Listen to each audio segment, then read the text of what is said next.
Welcome to this Flanders DC webinar, where we will discuss the importance of influencer marketing in the gaming industry for game developers.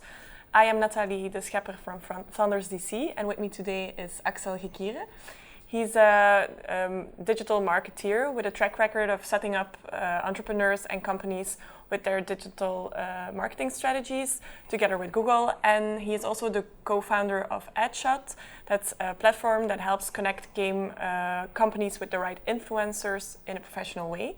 So he's the ideal man to take us deeper into the subject of influencer marketing for the gaming industry. I think we're all set to go. And Axel, let me start with asking you to tell us a bit more about your company, Adshot, and then we can dive right into the how and why. And indeed. I'll keep it short about Adshot. But what we basically do is we work with creators of gaming content or gaming channels in general on YouTube and Twitch, and we hook them up with agencies, for example, or with companies, or with especially game developers, because there is of course a good match between gaming channels and game developers. And as we will cover in this session, there is a lot of things, or there are a lot of extra management when it comes to handling influencer marketing campaigns. And we have built an application to really facilitate that, not only for the creators, but of course for the companies as well. Okay, sounds interesting. All right, so first off, just a bit general information or insights about influencer marketing. Especially this is relevant for game developers, because typically gamers are a, let's say, younger audience, tech-savvy audience, let's say. And what we basically see is that these younger generations, first of all, they don't really trust online advertising anymore. And like, for example, we have a quite young team at Adshot, and we see that if I ask who would click a banner on a website, I think that nobody will raise their hand. And on the other hand, one of the main reasons why it doesn't work is because many people have ad block nowadays. It's quite annoying, these ads. So yeah, indeed, and it's a fault from the industry that many people had to resort to these kind of tools to block the ads. But of course, this means that everything that can get ad blocked, it's no use anymore for let's say, companies who want to promote their game or whatever.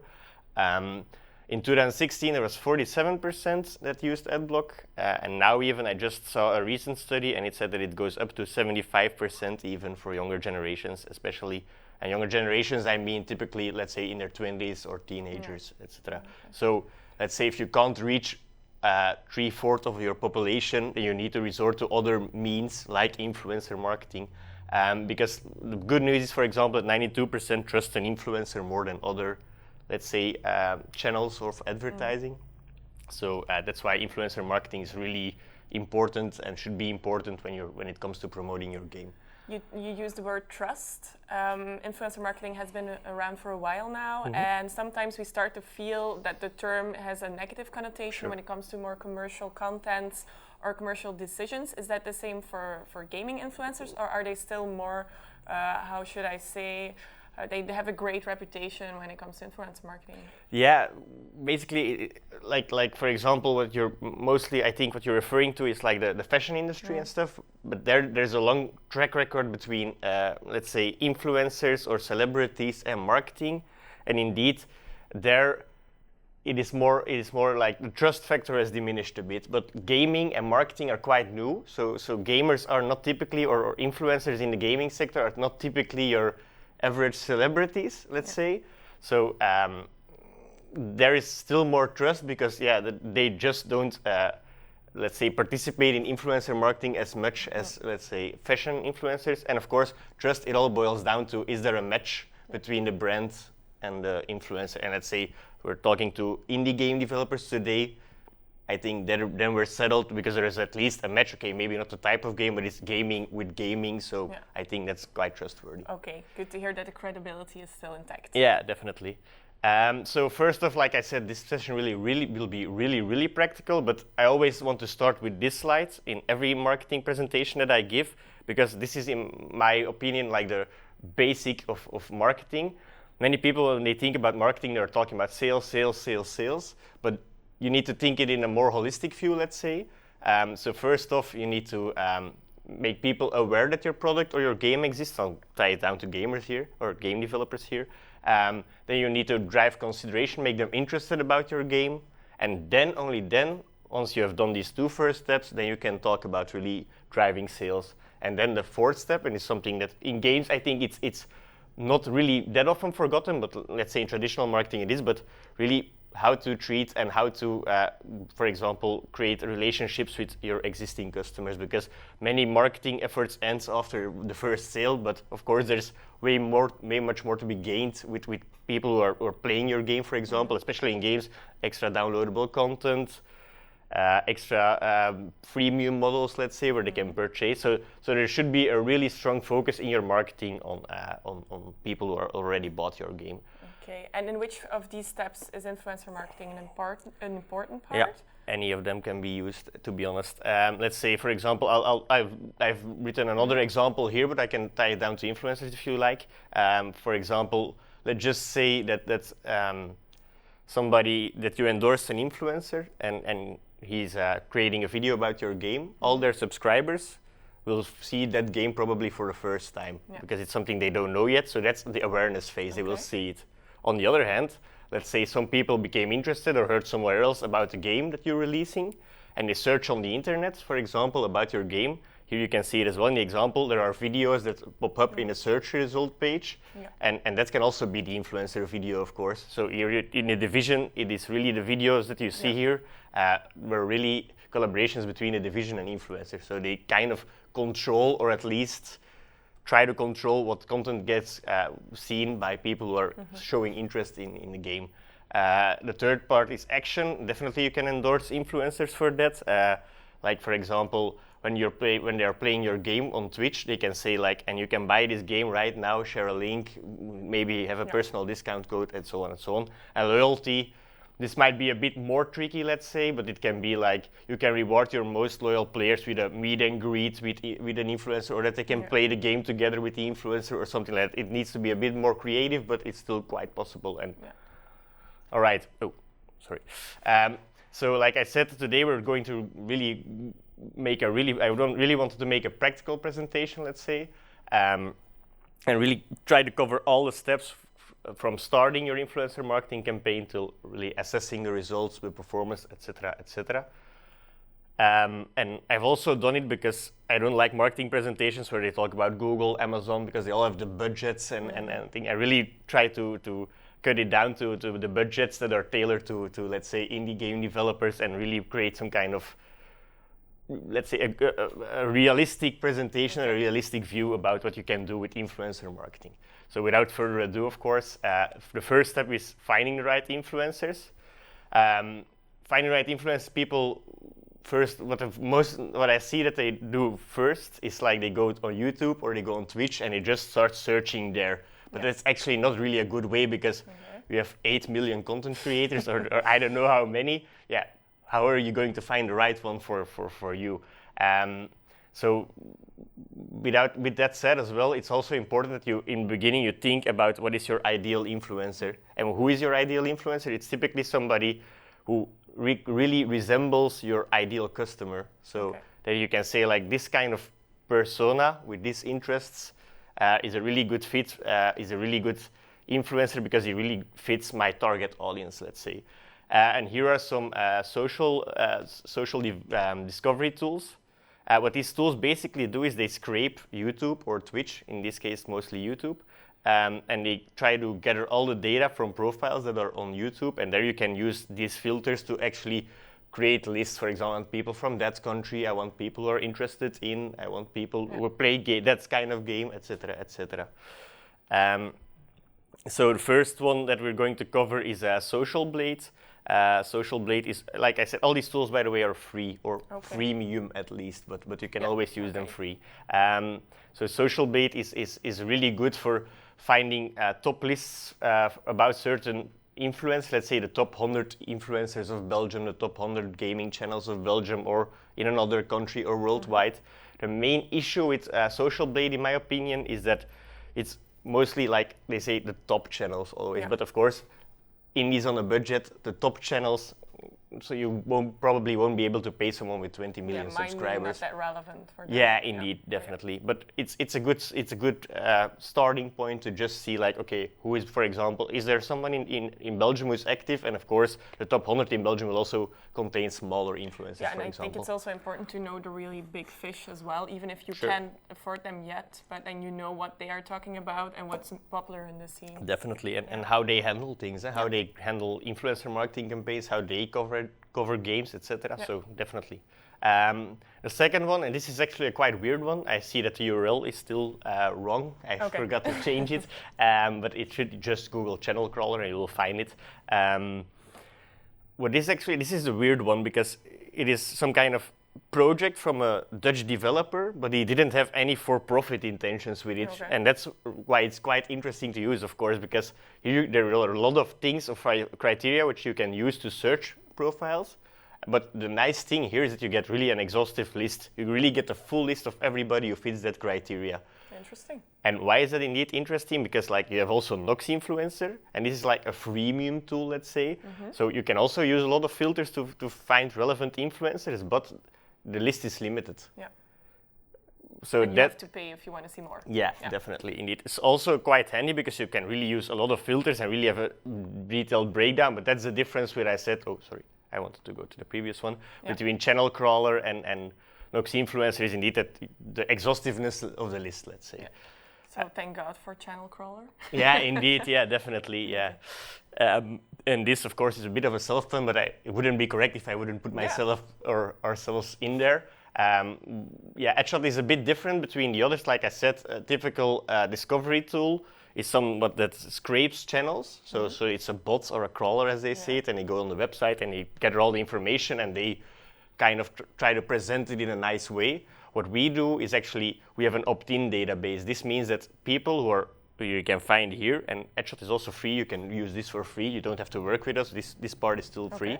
And you can just, that the influencers who are on here are also, let's say, more eager to do sponsorships because otherwise they wouldn't have registered on Adshot. And this is something that is different to, let's say, the other. So they apply themselves to be added to Adshot, or you guys add them as well? They only apply. Yeah, indeed, definitely. And like for example, on Nox Influencer, they don't know that they are listed on Nox Influencer because they simply don't know it. That's maybe the difference. And one other thing is you can also get some kind of price estimation here. So which is also quite cool. Yeah. This should maybe have been the slide which I should have begin, let's say, the first step with, but you really need to bear in mind, like, okay, what kind of, let's say, data about influencers should I use to find my relevant influencers? For example, is age important? Is gender important? Is location important? Is the games that he played? Definitely, I think for indies that's a big win. Like, you should try to have some kind of similar type of games that they're playing and endorse these kind of people. What kind of channels? You really should think this one through, like I said, comparing to who is your ideal customer, comparing the influencers to it. Is the location really important though? Because the internet, it's a world wide web and everything's connected, or is it still relevant to search? Definitely, I think, because let's say some most typical example is that some games are not in English, but they're in Dutch or whatever. So for these kind of reasons, or your market, you see in previous games that you released that USA had the biggest coverage, or that then you can focus. Yeah, indeed. And this is also quite important because, and that's something why you talked in the beginning about Instagram and trust. It was all about followers, and people started cheating with followers. Yeah, everything is fake. Yeah. All the numbers lie. Yeah, indeed, and that's true. Even sometimes on YouTube or on Twitch, it can also happen that people let's say use view bots or use click forms to add their subscribers. Let's say, and what I just want to give as advice: assess all the numbers and see if there's another one out. If you have 10 influencers who are all equal, let's say, in subscribers, and you all like them and want to work with them, just assess these numbers. Like, if they have a lot of subscribers, do they also have a lot of daily views? Do they also have a good like ratio on their videos? And do they receive comments, etc.? And what we typically see is that one of them is an odd number, and then you can see that something's fake. For example, someone with a lot of subscribers a lot of viewers but no zero comments or weird comments, then you know, there's something sketchy. Yeah, definitely. On Twitch it's the same principle indeed. Like if you see nobody's chatting but you see that 50 people are watching his stream right now, that's weird. That's weird and more than weird. You can definitely say that something's up. Wrong. Yeah, indeed, definitely. This I won't go into too much detail about this. These are just for the people afterwards. There's some tools to assess influencers. If they found a few relevant influencers and they say, are these ones, how are they performing, etc. These are good metrics. Maybe one to cover a bit is FeedIQ. It's a Chrome extension. It's something that adds extra data when you're on YouTube and you're looking to channels. You get some extra information about the channel, which is quite convenient indeed. All right, the second step is contacting the influencers. Typically, you will have to go to YouTube, for example. If you're looking for YouTube influencers, you have to go to the contact section or the, not so sure if it's profile sector or about. I think I can't read it from here what it says, but I think it's about. It's in the account itself that you can contact them. Yeah, indeed. And some will list their email in the description, and some will also, you can, there's a button sometimes that says request for business inquiries, I think it's called. And there you can also it's like find a contact form. Yeah, definitely. Yeah, indeed. But you receive the email directly, so you can. So that's quite cool. But it has a reCAPTCHA, and that's not a problem for the first 5 that you're doing. But if you're doing 10, 20, the reCAPTCHA gets harder and harder, so it's quite tedious and time consuming. Again, on Twitch. But yeah, you can normally there should be some kind of video, but I'll just explain it. If you go to Twitch and go to a certain channel, what I typically do is I press Ctrl F and press apostrophe, I guess it's called, apenstaartje in Dutch. And then you can see, because many of these people, they have a description under their video, and sometimes they also say for business inquiries they have their email address, so you don't have to read everything, then you can just find it quite easily. What the main problem is with emails is twofold, I guess. One is these are younger generations, and email and younger generations is a bit diminishing, let's say. And on the other hand, let's say for YouTube, some of these accounts are 6-7 years old. Yeah, do they still use that email address, for example? And another thing is that many of these, let's say even mostly the bigger influencers, but it's becoming more and more mainstream, that agencies take care of these inboxes from them. Yeah, indeed. And you don't want to talk to an agent, let's say, you want to talk to them directly, especially because what does an agency typically do? You want to work with somebody and it says like, okay, this is the price list, the video costs that much, and there's no point in negotiation. Very unpersonal. Yeah, definitely as well. And there's no point in negotiating, and that's important if you're in India and you're on a tight budget.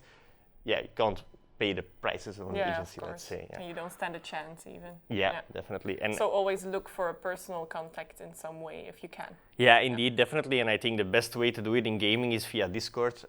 Like on YouTube, you'll find a lot of links to their Discord. On Twitch here as well, like basically 80% of the profiles do it. So just go to their Discord. You're already made time to find all these influencers. Spend an equal amount of time in really contacting them, reaching out to them, etc. And probably also getting to know them and see how indeed, and it's a direct chat them. Indeed. Yeah, definitely. And see, it's also good if they have an active Discord. This means they have an active community. This means that they probably have quite of a influencer status on their community, and they're quite engaging with their community, which is always better. It's a good sign. Yeah, definitely. So last thing about it is that you can really chat there, so you don't have to write one long email, you can really engage in a conversation with the influencer in this channel. All right, what I see, what most indies and other companies do is they say like, hey, Mr. Influencer, this is my game, please play it, this is what I will pay, or not even that they're going to pay, but they get a lot of emails like that. You really want to stand out. And how you do it is you can say like, okay, always start with information about your game. Definitely, that's a logical one, of course. But then, why did you contact them? And this really is a chance to say like, I saw your channel. These are your types of videos, and I think it's closely aligned with my game. And I think it will be interesting for your audience. Give why you search them. Make them feel like they're special and not just somebody was one of the 1,000 influencers that were contacted, for example. So better to let's say, find 30 influencers and write them all personally than find 1,000 influencers and write a direct message, I guess, or all the same standard template message. Also include, if you have it, a press kit or a media kit can always help if somebody wants to create video content. These images, etc., can help for their video. And again, something that many people forget is the numbers about your game. For example, if your game is on Steam and it already has a lot of wish lists, that people added it to the wish list, then you can indicate that there's some kind of interest for your game. And of course, if there's interest for your game and the influencer makes a video about it, it's interesting for them because interest means views, means advertising money, etc., etc. And of course, what you're going to offer them, I'll cover it in a few minutes. You don't always have to pay, and definitely, of course, what you expect from them. Do you already add this information, what you will offer them in the first contact, or do you first ask them if they're interested in a collaboration? Let's say in an email, I try to do everything at once. Okay. In a Discord, in your Discord, you just gradually go through everything. But in an email, it's best because, let's say you're reaching out to somebody and you really want them to make a video, but they say maybe a Twitter post, that's something I want to do, but not that, and then you keep on talking, and then you come to the point where you're going to ask it, and it's like, no, I'm not going to do it, and you both wasted a lot of time. So I understand. All right, some alternatives. These work in the other way, or in the opposite way. It's Woovid, Keymailer, IndieBoost, and also you do it as well. This is the first steps that I just covered now is you search for influencers, and then you contact them. Here what you do is you put your key for your game online, and influencers can see it and can request your key. Okay. So that's the other way around, let's say. And then you can say let's say you have 30 key requests from influencers. You can say, this guy I want to give my key, this guy I don't want to give my key. Okay. And that's the opposite way. And for both ways, how many of these influencers that you reach out to actually respond? Because I can imagine that they get a lot of requests. Do you have an idea? Definitely, yeah. If you just email, I would say below 5% even sometimes. And if you don't get an answer, is it worth your while to ask the question again after a while, or does it mean that they're not interested? Other channels maybe. I would like, for example, even tag them on Twitter and say, hey, I'm interested in your channel. Even if it's publicly, why not? It's flattering for them that the game is interested in collaborating with them. So. But you don't want to be stalking people, so it's no, definitely, of course. It's you need to balance it, of course. If you don't get an answer, they're probably not interested. If you tried a couple of times, I guess. Yeah, indeed. And also, all these things that are listed here are, again, because we're talking to indies, are partly free or completely free or freemium. So still, always just try both worlds. If somebody interested pops up requesting your key, it's a quick win. Okay. All right, step 3, negotiation. So what you can ask, we can cover this quite briefly, of course. You can ask them to play your game on Twitch, YouTube, or create a post. But then, of course, think like a really true marketeer and think like, okay, but they're playing my game right now, for example, live on Twitch, but how can I get viewers to actually take action if they want to buy my game? And then you can do things like you have the chat right on Twitch, and that a bot that from the Twitch channel spawns your link to the Steam store with a discount, or if you have a video, at least inform the influencer that you should put your link to the Steam store or to your website in the description. Because of course, if people not a dead end. Yeah, indeed, the people are interested are like, okay, and now what? Where do I find it? Yeah, indeed, definitely. All right, this is also quite important, and please don't take this as any binding advice because I'm not a lawyer, far from even. But do you need a contract? I would say if it's, let's say you're doing it once and it's a budget from 5,000 euros or less, you don't need a lawyer, to be honest. No, you don't need a contract because it will take too much of your budget. It's just not worth it, and still, even if you have a contract, if you endorse somebody from China, okay, and he does something wrong or whatever, then the damage has already been done, and you can't go to, if you want to take the plane to China to sue them, okay, but I think that most people won't do that. So if it's really about large numbers, let's say, then it's best to have a contract. Definitely, indeed. And also an email is like a binding document. True. So you have some power there. Yeah, definitely. But indeed, you always need to know, and that's just being realistic. If you endorse people from, let's say, far further countries, it's more of a scaring tool than it's actually some kind of binding tool, because otherwise, suing them, who is going to win with that? True. Nobody. So, okay, this is also something which is, I don't think you can find it anywhere online, so I hope this is an interesting slide. Okay. We have used our data to see, like, okay, what is the typically amount that gets paid to influencers on Twitch, on YouTube, and on Twitter? Because one of our ambitions is to really create a pricing structure in the market, because now it's so new and everybody a company would pay for one influencer 1,000 euros, and another company would pay for the same influencer 20 million euros, just to give a. So you guys want to have like a benchmark? Yeah, definitely. Okay. And this is what we found. Like, okay, Twitch is the most expensive. That's normal because it's more engaging. It's live, and again, it's per followers. But like I said in the beginning, followers are not the whole story. You can maybe calculate your pricing on followers, but also take into account other metrics like I covered earlier.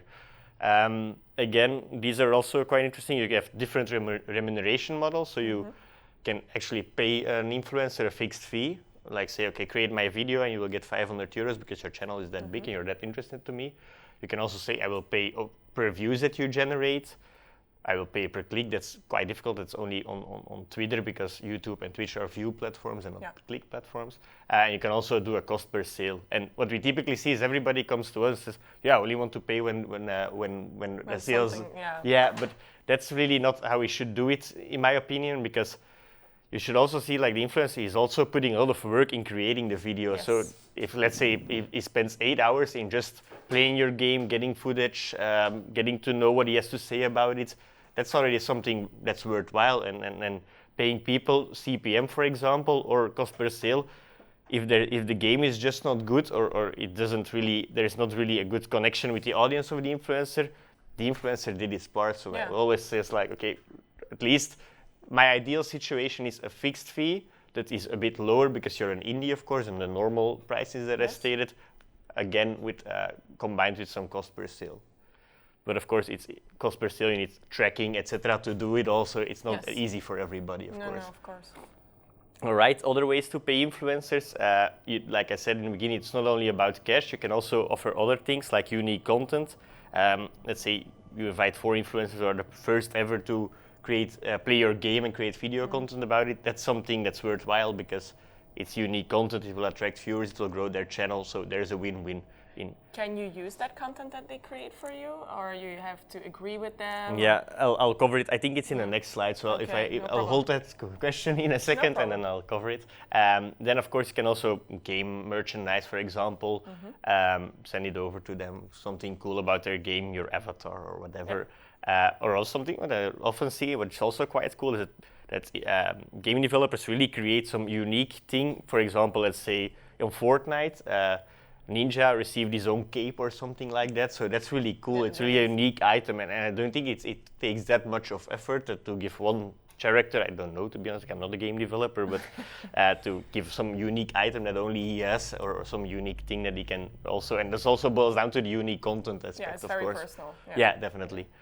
Of course, revenue share, this is what I just said in a previous slide, and giveaway keys, of course, one of the cool things is let's influencers give something to their audiences. Like, for example, you can win a game key or whatever. It will also trigger the attention of the viewing audience, because once you want something, and if you didn't win, you're maybe going to buy it anyway because you got triggered to really play. Yeah, you're already invested in it. Yeah, definitely. And so the ideal package is a combination of a fee and some extras, or what would you advise? Definitely as an indie. I mean, you have to play on quality. Let's say everybody can throw it 500 euros. Maybe you can't because you're on a tight budget. And then I would say like, okay, spend an hour or 2 hours in your game and create some kind of unique thing for the influencer, for example. I read one good, beautiful story is that one game developer put an Easter egg which referred to a really famous YouTuber in his game. It's a Belgian game studio, by the way, I think. And the YouTuber got he heard about it, and then he covered the whole game and said like, "Whoa, this is really cool." So yeah, he would never be able to pay that influencer, but if you played on his ego and it worked. Yeah, indeed. Yeah, and it's quite original indeed. Yeah, you can be original as an indie, so yeah, why not? So definitely. Use your indiness. Yeah, indeed, definitely. Okay, so here's what I was going to say. Like you said earlier, like email is always legally binding. So what we have is some kind of text where we say like, okay, if you work on Adshot, you get the license to use the content. Yeah. But of course, if you're just not using a content, you can just say, hey, can I have your license on the videos that you create? If he agrees on email, I guess nothing's up. And to be honest, many YouTubers or streamers would like that their content is shared outside of their channel because it's just free advertising for their channel. Yeah. So, but definitely just cover it. You don't want to IP claim you or want whatever. to agree on it. Yeah, definitely. All right, we're almost there, I guess. So the follow-up and payout, which means like, okay, you've done your influencer marketing campaign, or they're like executing it. The first thing is like, if you're really, many people are scared, like, oh, I'm like indies, like I really don't want any negatives about my gaming in their video, etc., etc. Well, if you're really afraid, just ask them, put it on private first, give you an URL, and then you can see it, and then it's covered. But to be honest, a good briefing should tackle that problem, because if you really say like, don't be afraid, again, don't be afraid that people might say negative things about your game. Just ask them to suggest it as feedback or something. Before they share it with the world. Or Definitely. Or just like, let's say if you're not going to check every video, just make a clear briefing. Say like, okay, these are positive points about my game that I'm really proud of, and that hopefully they will cover. And there are some, if you find any negative points, please, you can mention them, and that's just an incredible video. No game is perfect, and so and they can suggest it as feedback. So, and it's also interesting insights for the game developer themselves to improve their game. So because it's always a question, if you pay someone, how much control can you like ask over the content? Because the importance in influencer marketing is that it is genuine content that's created by the influencer. Do you have any advice on that? How far you can go in the controlling part? Yeah, what we typically say is you should meet both in the middle. So you should have a good script, but you shouldn't be formulating every letter that they should say. So it's, of course, you're working with influencers for their creativity. They have their own voice, and their audience only listens to their voice, let's say. So they will know if something's up. If they know what works. Yeah, definitely. So trust on the influencer. You're putting faith in them because you're working with them, and just make sure that they know what they have to talk about. And I think that's it. I think that's clear. Yeah, and one thing is also that just ask them to provide a URL after they uploaded the video or made a tweet. That's maybe because otherwise you have to check their YouTube channel every day. Yeah, indeed. So that takes a lot of time. And even like, this is an important slide, one of the most important slides, I think, is, and many people say like, okay, I did it, the campaign is over, I have some videos, that's it. But really analyze your results is, even if you're not a marketing agency, there are ways you can assess whether or not a campaign is valuable. And why is it important to assess it? If you say, for example, I invested 1,000 euros in influencer marketing, but I generated 100,000 euros of sales, then your budget is infinite in a sense, because your return on investment is positive. So I would definitely recommend to keep on going your track record. So let's say if you have a unique key, then it's easy to, or a unique code that you give to influencers that they can use, then it's easy to track your results, because you can just see how many sales that were generated and how many times that code was used, for example. So that's an easy win. But of course, not everybody works with unique codes. So like the tracking part is really difficult. But there are simple things you can do. For example, if you worked with 3 influencers, like in this example, and you see every time that the video was uploaded and you see a really high spike in sales, you can say that there's at least something up. Some effect. Yeah, definitely. And are you transparent about these results towards the influencers? Because I can imagine that for them it's also interesting to see if the collaboration works. Yeah, definitely. What I think is mostly the case is that that you will just, if you work with a unique code, you have to disclose it, because then they have to see it real time or whatever, because they get a part of the spend. But indeed, it's a good suggestion. I think like feedback works both ways. Yeah, true. Yeah, definitely. To be honest, I didn't think of it, but indeed, it's a really good suggestion. If I was an influencer, I would like to know how successful the campaign was. It also means indeed like if you work with these kind of influencers, you found the right fit, of course, because they're also caring for your results and you're caring for their channel, and that's how it should be, of course. What you can also do is collect like the number of views that they generated, and just see how many sales you generated during the period of your campaign and how many views, and they can like create some kind of ratio, of course. I know that not all sales can be attributed to the influencer marketing campaign, but it's better to have some data than no data at all, of course. Payouts, this is also quite a practical one, I guess. This is one of our payout forms. That's why I did something that covered a bit of the information, let's say. But this is called form 281.50. And this means if you're working with an influencer, many influencers have no legal entity, they're individuals. So sometimes it's a hassle if you want to pay out as a company to individuals, but that's what that form is about. And just if you sporadically work with individuals, that's okay. Yeah, okay. So you just have to make sure that they know what they should do to be legal, that they have to put this into their taxes and stuff like that. Yeah, definitely, indeed. That's the most important thing. So you take up the part of giving them the information, and then afterwards it's their responsibility. Indeed. You don't have to follow up or anything, but you have to indeed note them in the form, in that form, and write that information, like it's their name, their email address, name, location, amount that you paid, and why you paid it, something like that. And of course, definitely only pay after content was delivered. I think that's a no-brainer. Yeah, definitely. Okay. So question 1, because I already received some questions. Yes. Maybe you can, or you read the question, because I can't really. YouTube interest for indies is a drop compared to 2017. Is it still relevant to take time for YouTube? Definitely. I think even that it's more interesting now than it was then. 2 reasons. No, 3 reasons actually. First off, there is no general interest in indie game developers. If there's a good fit between the influencer and your game, then there is interest, I guess. There's no general trend line, I guess. The second one is, before that time, there was Admageddon happened, and Admageddon was that all the income of YouTubers started to really go down. So they're always looking now more than then for extra ways of income, and one of them is collaborating with indies. Okay. And the third one, and it's an important one, I think, is that which is coming, is Google Stadia, and there it's really like helping. And okay, you need to be developing for Stadia, that's of course true, but still, if you're doing that as an indie, then you can really, then viewers can really actively engage with YouTubers who are making a video. They can join the game while watching YouTube, etc. So it will only become more and more relevant again in the future. Interesting. The second one, indeed, was I remember that question. Well, to be honest, there's no straight answer, but just know we covered a lot of steps, and not even all steps. If you're willing to commit time to work with multiple influencers, then I would suggest doing that, because of course a small influencer has a higher engagement rate with his audience, is more persuasive, and normally would achieve better results.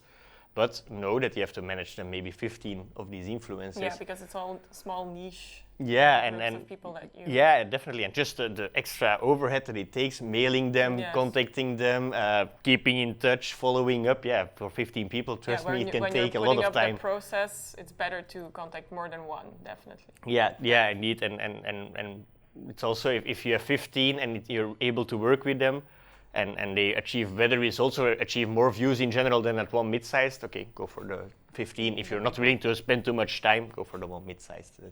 Of course, you're spreading the risk if you work with multiple. If there's no good fit between the mid-sized and it's the only one you endorsed, then you have a problem. Then you have a problem indeed. I have another question for you. How can you create ambassadors out of influencers? Because influencer marketing gets stronger if you see some studio, some game, something come back and back again, because then you know that the influencer is really interested. Yeah. Well, to be honest, I think what I said earlier as well is like you should have interest in their channel and they should have interest in your game, and then see where it goes from there. Okay. Like you create one video, for example, if the influencer creates one video about your game, and then just start thinking, okay, but how can this, for example, if it worked really well, just start thinking like, okay, what could be the next step in it? And that's what I'm talking about. Maybe add something in your game referring to the influencer, do something, or invite them for an event like Gamescom is coming, invite them to your booth, etc., etc. Really try to, it's like actually a wedding, for example. Keep it exciting and give and take situation. Yeah, true, definitely. And what I would always recommend is, if you're really going for the long term, and you're not willing to spend every time that he creates a video a certain amount of euros, of course, I understand it, but then you should really work some commission of remuneration model out.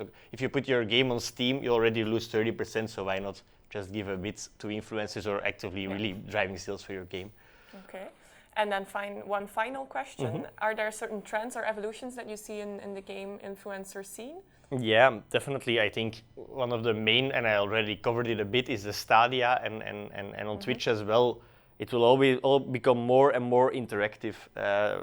viewership now it's more like you have a chat, for example, on Twitch, and already some integrations, but that's basically it. But there are more and more coming, let's say, overlays. For example, if you're playing Hearthstone on Twitch, you can see the cards and as a viewer and see extra information via AR, augmented reality, that gets added to it, and that's what things that are keeping on coming and coming. So if you're starting your game right now, think about, okay, not only how is my game entertaining for people, but again, how can my game be entertaining to view it? So one game, indeed, one really good example was that a game that was developed, and it was developed basically especially to Twitch, and viewers could determine some kind of choices that the influencer was playing the game had to make, or give them care packages or whatever. So the game became really successful because it was tailored to the whole experience around viewing gaming content. So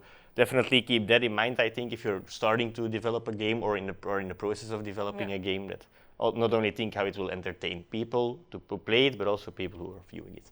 Okay, thank you very much. Yeah, very thank you. Interesting conversation.